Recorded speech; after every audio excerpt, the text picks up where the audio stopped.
Hello, everybody, and welcome to the Fight Forever podcast. This is a new podcast about all things professional wrestling.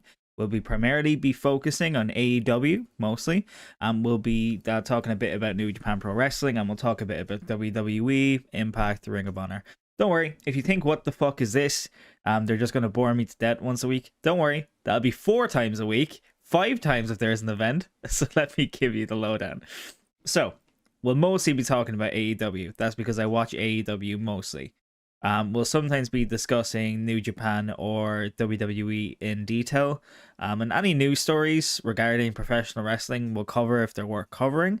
So, introduction time. My name is Michael Gaffney, or just Gaff, and I'm the host. I have a lot of thoughts about wrestling, and whether your level is intermediate, you're a newbie, or you consider yourself an uneducated mark, this podcast is for you. So this podcast is recorded mostly in one take, or as close as you can get to one take, minus some tiny edits, because I want to preserve the authenticity of what I'm saying. I don't want to be constantly making cuts and repeating myself. So if something goes wrong, I will redo it on the spot, and we're not going to cut it. So I want this to feel like a conversation. So if you are a wrestling newbie, you'll learn. And if you're not, then you'll want to contribute. So head over to twitter.com/fightforeverpod and tweet us. We'll respond to your tweets on the show. And now that that's out of the way, let's get to it.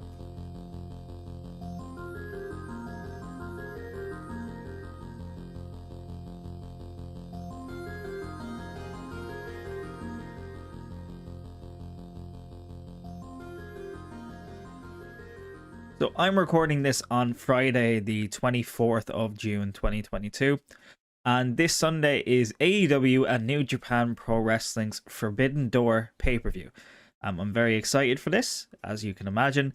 And I think this is going to be one of the best wrestling shows we've seen in a very long time. It's a very, very, very stacked card. And I'm actually going to look up the card here. Again, I don't have it actually open. But the card is ridiculously stacked. And I think the show is going to be a very, very fun show. My only problem with the show itself is that it has not gone to plan at all, really. AEW did not plan for this to be the card that they wanted. And injuries have really played a role here with the card that we have. So we're going to talk about the card really quick. We're going to talk about everything that surrounds the card and why the card is the way it is. And I'm going to give you my predictions, and then we're going to end the show for today. And the next show we will have will be on Sunday. So let's go. We're going to start off with Bullet Club. So El Fantasmo, Hikuleo, and the Young Bucks versus Sting. Oh, actually, no. We're not going to start with that. There was just another match announced. Hold on now, 1 second. The Gun Club now have a match on the buy-in. So 1 second. Here we go.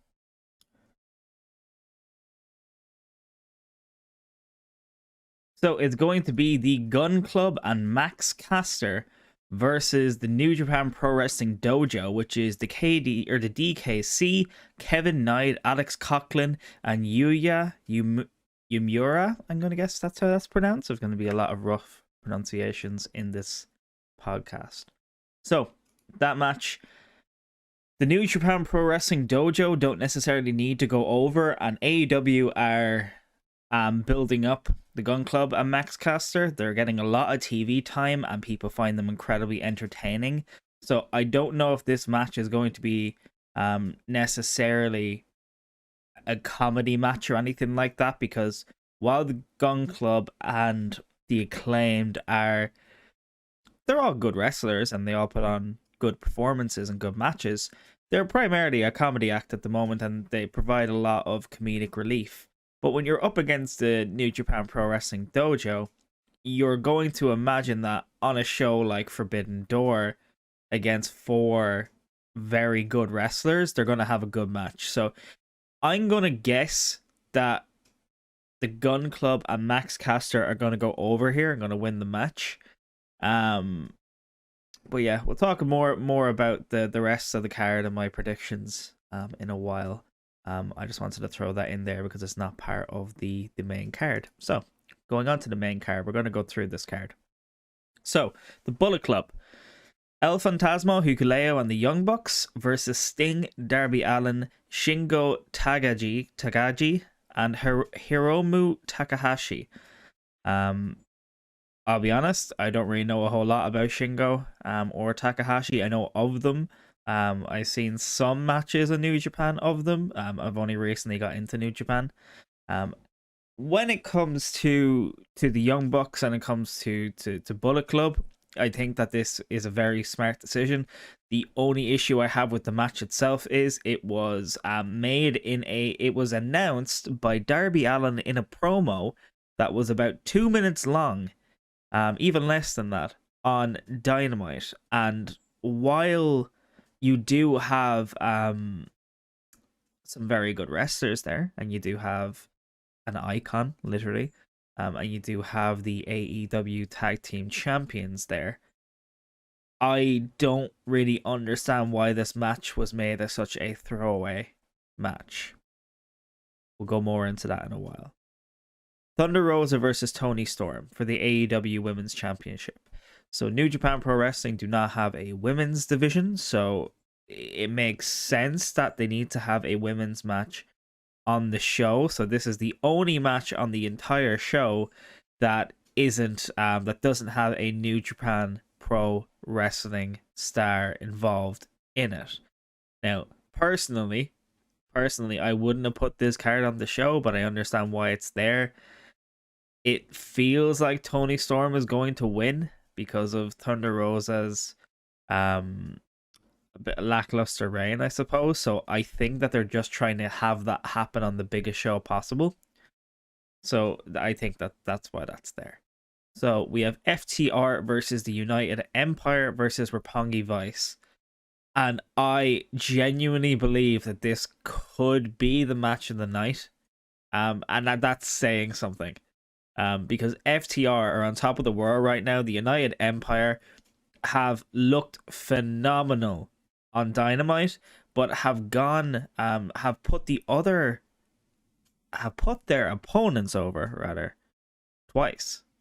So they've had 2 matches on Dynamite, I believe, and they've lost twice. And the only Will Ospreay won his singles match against Dax Harwood, which made sense. This match is going to be a banger. It's going to be very, very good. And I think that this is contender for match of the night. We have Zack Sabre Jr. versus To Be Announced. And Bryan Danielson showed up on Dynamite, and Bryan Danielson talked about how he is not medically cleared, and said that he came out of the heel tunnel, so he's not going to announce who the opponent for Zack Sabre Jr. is on Sunday. But the fact that they are doing a surprise entrant means that isn't going to be somebody like, just for example, somebody like Johnny Gargano, I'd imagine. This needs to be a huge name if they're doing it. Sorry. You know what? I'm actually going to backtrack a bit there. Johnny Gargano is a good name, but it's not him, and I'll explain why. So they need this to be a big name. If it was somebody who was a little bit lackluster, or somebody from Ring of Honor, for example, they would have announced this on the spot. But the fact that they're doing a surprise entrant means it needs to be a big name, which leads me to believe it's going to be Johnny Gargano, or it's going to be Claudio, I forget his second name, something Oli, but Cesaro. So more than likely, I would say Cesaro, because Bryan Danielson did say this person's never been in AEW before, because he said you are going to love what this person does in AEW, which means they've never wrestled for the promotion before. And he said that he trusts him, and that he trusts him to take his place in Blood and Guts as well and get the job done. Obviously, if you're in Blood and Guts, you're going to bleed. So that doesn't lead me to believe it's going to be Johnny Gargano, because Bryan Danielson doesn't necessarily have that history with Johnny Gargano. But he does have that history, however, with Cesaro or Claudio from Ring of Honor, etc. An out there pick from me that I saw on Twitter is Chris Hero, which I think will be a fantastic person to bring in for this kind of match. I just don't know if the name is necessarily big enough for the spot, but that would be fantastic if it was Chris Hero. So, next match. Will Ospreay versus Orange Cassidy. This match is bizarre. It's completely bizarre. Because Will Ospreay has been, for several years, one of the best wrestlers on the planet. And that's not just throwing that statement out there. He has been one of the best wrestlers on the planet. He's put on 5-star matches again and again and again and again. And he's been absolutely superb in New Japan Pro Wrestling. But not only in New Japan, he's also gone to many other promotions and he's absolutely destroyed it there as well. So Will Ospreay versus Orange Cassidy. I refuse to believe that this was the match that they were going for, but I'm all for it. And while people are very mad about this match in particular, because they believe that Will Ospreay is too good for Orange Cassidy, I am very, very excited for this because Orange Cassidy is a very good wrestler. He's not Will Ospreay level, but he's a very good wrestler.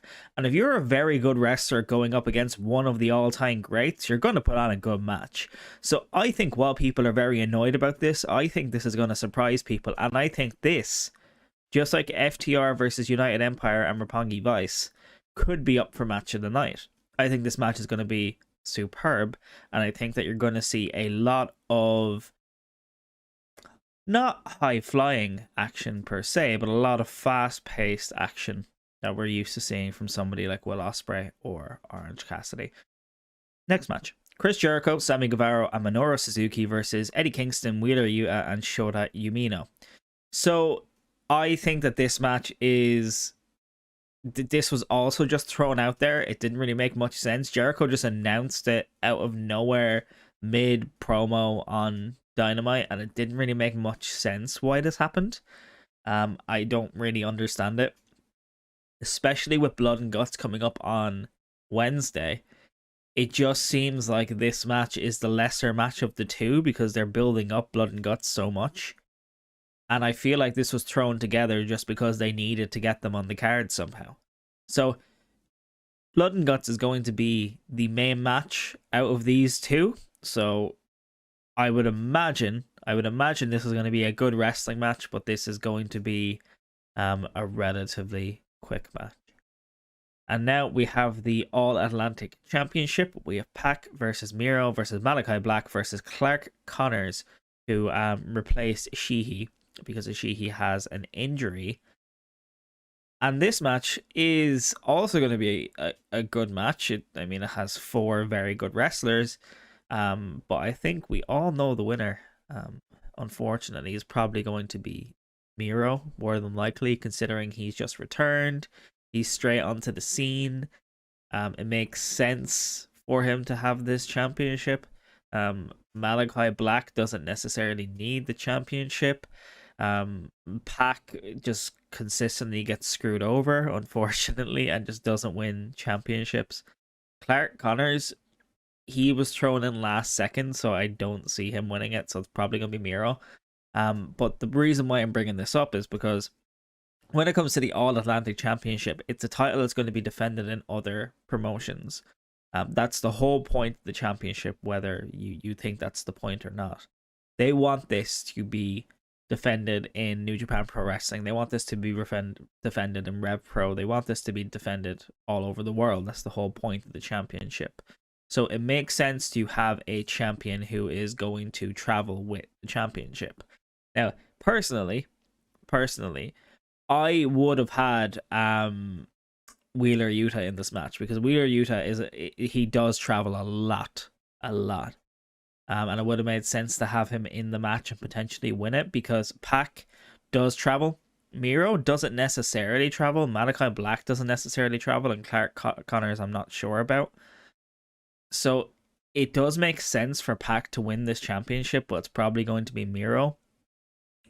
But, sorry, I'm kind of talking in circles. But I am all for somebody like Clark Connors winning it just as a swerve, because the title is supposed to be defended in a different promotion. But the fact that they had this on Dynamite for several weeks and it's the inaugural champion, it should be Pac, Miro, or Malachi Black. Moving on to what I believe is the actual main event here, which is Jay White, Kazuchika Okada, Hangman Adam Page versus Adam Cole for the IWGP World Championship. Holy shit is all I can say about this. I did not expect this. It seemed like it was going to be Jay White versus Adam Page, because Adam Page called out Okada, who lost to Jay White. So it seemed like it was going to be Jay White versus Adam Page. Then they swerved us by having Adam Cole involved. And then they swerved us again by saying, by having Jay White show up, saying that Okada isn't available, and saying that neither Adam Page or Adam Cole are going to get the title shot. And then on Dynamite last Wednesday, the Rainmaker, Kazuchika Okada, showed up on AEW Dynamite, which was a huge ovation.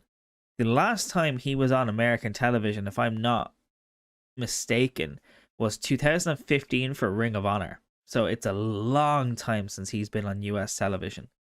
So when it comes to this match, you have Jay White, one of the best wrestlers around, Okada, who I believe is genuinely top 5 wrestlers on the planet. You have Adam Page, who is a fantastic wrestler, and Adam Cole, who's a fantastic wrestler. This match is going to be incredible. Like, this match should be absolutely unbelievably good. Now, when it comes to Will Ospreay, Orange Cassidy, FTR, United Empire, and Roppongi Vice, you could easily say that any 3 of those matches could be match of the night. But I think that the other 2 are going to surprise us. I think that this match is going to be a very, very good match, but it's going to be exactly what everybody expects. And our main event, Jon Moxley versus Hiroshi Tanahashi for the interim AEW Championship. We all know who's going to win here. If they tried to swerve us, I would be shocked. But it could be done. It could be done. I think this match would be a good match. I think the story for this match with Jon Moxley and Tanahashi makes more sense than CM Punk and Tanahashi, which is interesting. So, I'm all for it. And that is the Forbidden Door card. There are 1, 2, 3, 4, 5, 6, 7, 8, 9 matches on the main card, which is insane. That is insane. And now, in detail, let's discuss them. So, Bullet Club versus Sting, Darby Allin, Takagi, and Takahashi. This match, to me, made no sense to make. Literally no sense to make. So when it comes to Bullet Club, I understand why they have Bullet Club like that, and I understand why they want Sting and Darby Allin on the card, because they've been such a feature of AEW television recently, and obviously the angle with Red Dragon. But I just don't understand why this is on the card like this. This made no sense to me to make, because the Young Bucks are the AEW Tag Team Champions. There is no way that they were having them in a 4-way on this card. No way in hell. Especially with their history with New Japan Pro Wrestling. So this match, I kind of get why it was made. I don't get how it was announced, and I don't get the lack of hype about it, and I don't get why they've done it this way. Thunder Rosa versus Toni Storm. As I said earlier, this match kind of just has to be on the card. I think that Toni Storm will probably win this. Oh, and actually, by the way, for the previous one as well, I think Bullet Club are going to win, just because New Japan, Bullet Club are the main faction in New Japan, and the Young Bucks are on a roll, so it makes sense for them to win. Thunder Rosa versus Tony Storm. I think Tony Storm is going to win. I think that the only reason why this is on the show is so they can have a big moment like that for Tony Storm. FTR versus the United Empire versus Roppongi Vice for the IWGP Tag Team Championships and the Ring of Honor Tag Team Championships. I think that this would make sense for FTR to win, as does everybody else. But I could easily see the United Empire winning here and picking up those Ring of Honor Tag Team Championships. I definitely can see that. Zack Sabre Jr. versus to be announced. I think it's going to be Cesaro or Claudio. I'm going to go out here with a bit of a wild one. I think that Zack Sabre Jr. is going to win. And the reason why I think Zack Sabre Jr. is going to win is that Blood and Guts is on Wednesday. And whoever is in this match is going to be in Blood and Guts. So I think whoever is here doesn't necessarily need to win if they're going to put on a very good performance at Blood and Guts. So I think that Zack Sabre Jr. is going to win. Will Ospreay and Orange Cassidy. It has to be Will Ospreay. It has to be Will Ospreay. I think that AEW are going to bring back Will Ospreay more. I would even go as far as saying I think Will Ospreay might eventually end up in AEW. It makes sense. He fits the style of wrestling. He fits the crowd. He worked a show recently for GCW where he faced Nick Cage. Is it Nick Cage? Is that his name? Who was a 16-year-old kid, and he loved that environment. It just makes sense for Will Ospreay to be in AEW. So I think he's going to win. Chris Jericho, Sammy Guevara, and Minoru Suzuki versus Eddie Kingston, Wheeler Yuta, and Shota Umino. I think that similarly to my reasoning for the Zack Sabre Jr. match, I think that Chris Jericho, Sammy Guevara, and Minoru Suzuki are going to win because I think that Eddie Kingston and the boys are going to win at Blood and Guts on Wednesday, so they don't need to win this match here. Pac versus Miro versus Malachi Black versus Clark Connors. Once again, I already talked about this. I think it's going to be Miro just because it makes sense for AEW because they want Miro to be a main event guy. Pac never wins championships and Malachi Black doesn't necessarily need the championship for his faction. So I think that's going to be Miro. Jay White versus Okada versus Page versus Cole. I think that Jay White is going to retain, and I think that Adam Page is going to take the fall. So Okada is definitely not taking the pin here. They protect him like crazy. So Okada isn't taking the pin. AEW are protecting Adam Cole as much as possible without him actually winning the AEW championship. So I think that Adam Page, who they're not afraid to give a loss to, is going to lose to Jay White. And then the main event, Jon Moxley versus Hiroshi Tanahashi for the interim AEW championship. I think that they're going to have Jon Moxley win here. It just makes the most sense. But I am all for Tanahashi winning that AEW championship.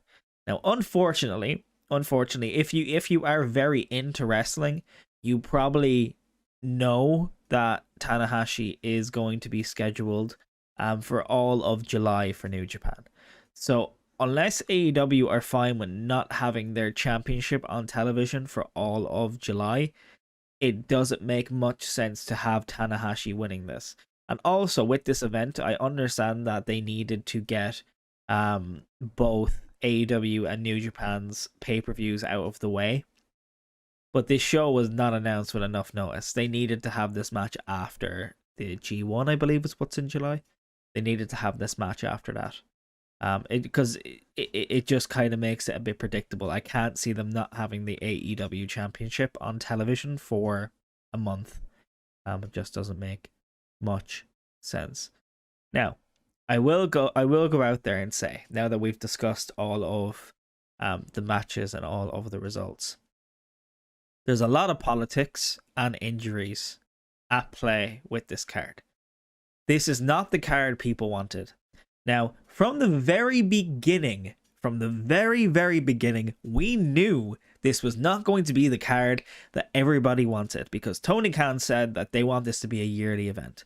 So we knew that this wasn't going to be the card we wanted. However, AEW's injury list is absolutely insane at the moment. And even New Japan, like Ishii got injured recently. But AEW's injury list is absolutely crazy at the moment. And I'm looking up just an article here that has it.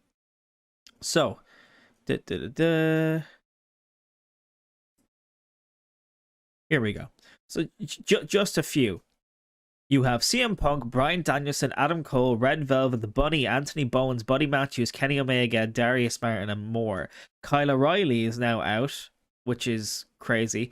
Bobby Fish has a kayfabe injury because Kyle O'Reilly actually is injured, which is very, very sad because Red Dragon should absolutely be on this show.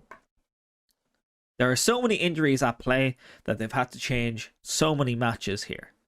That's very sad, but that's just the reality of it. Zack Sabre Jr. was definitely going to be against Bryan Danielson. The injury obviously changed that match. I don't know what was happening with the Hardys, and if they were going to be on the show, I would have imagined they would have been. But when it comes to the Young Bucks, there is no way that they were just always going to be thrown into a 4-man tag when they are the AEW Tag Team Champions. I refuse to believe that.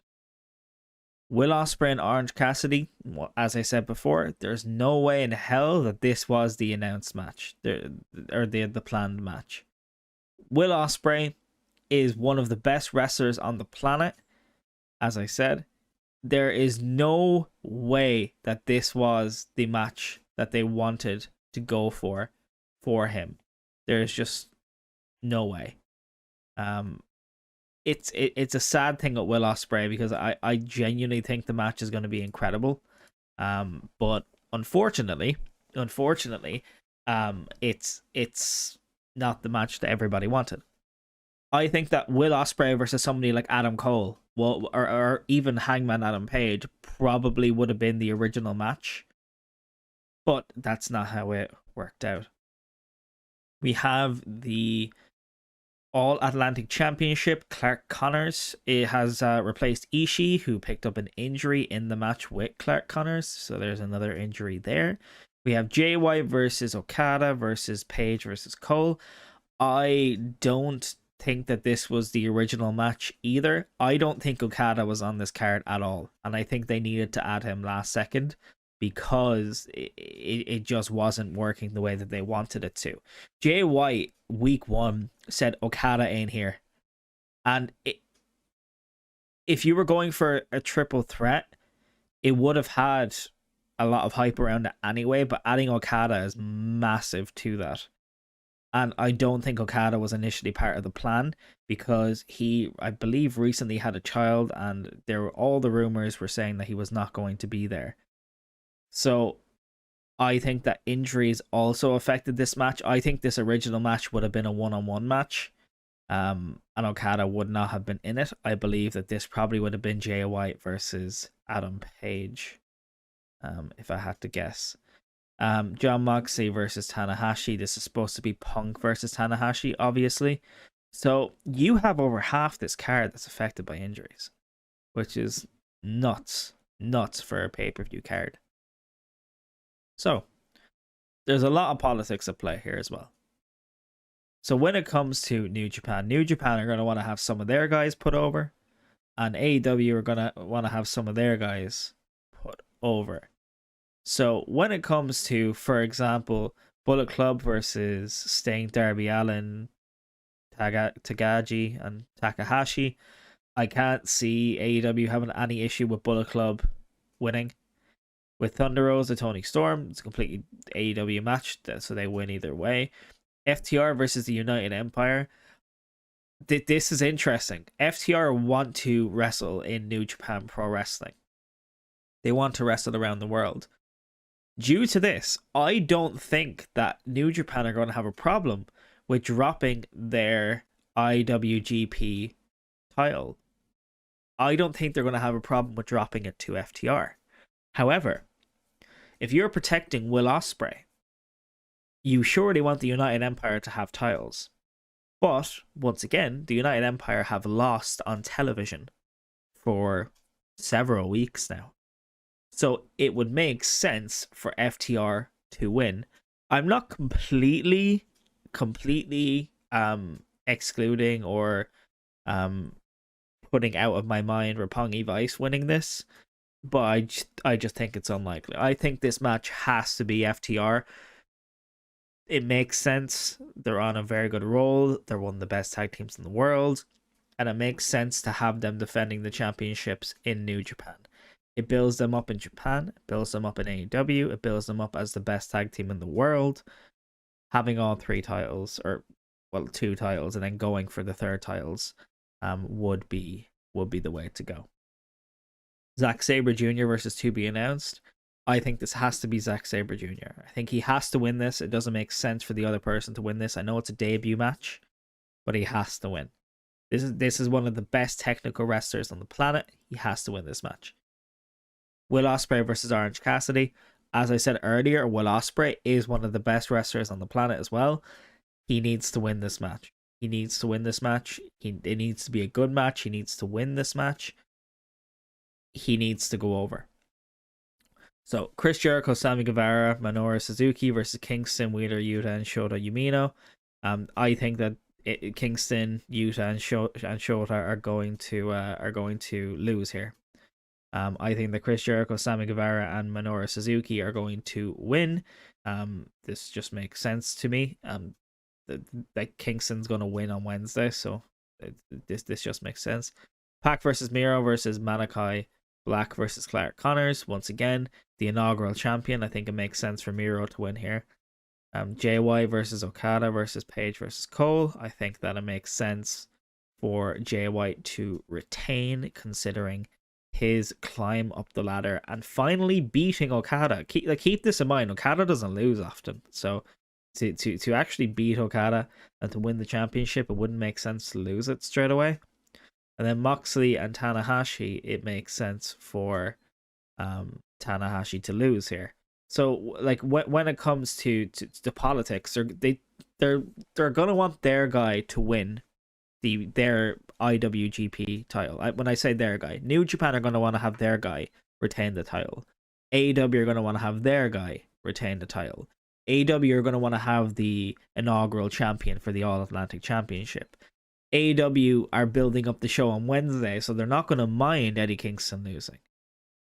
New Japan with Will Ospreay, they don't want Will Ospreay to lose. They're building him up again. He's he's going to win the IWGP World Championship eventually.